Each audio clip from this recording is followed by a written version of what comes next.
Oui, c'est un bilan positif, je pense.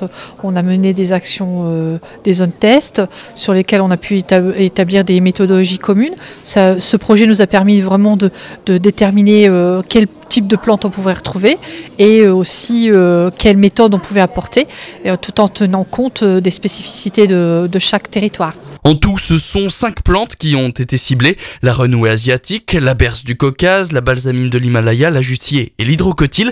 Mais ces plantes ne sont pas comme le nuage de Tchernobyl et vont plus loin que les frontières. C'est donc l'Europe qui a aidé à financer ce projet.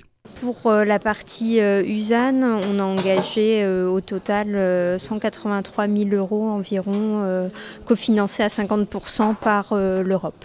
Ces plantes seraient la cause de graves problèmes de santé, de brûlures, déstabilisent les cours d'eau et provoquent des inondations. Ce sont entre 200 et 250 communes qui ont été sondées puis qui ont lutté contre ces espèces.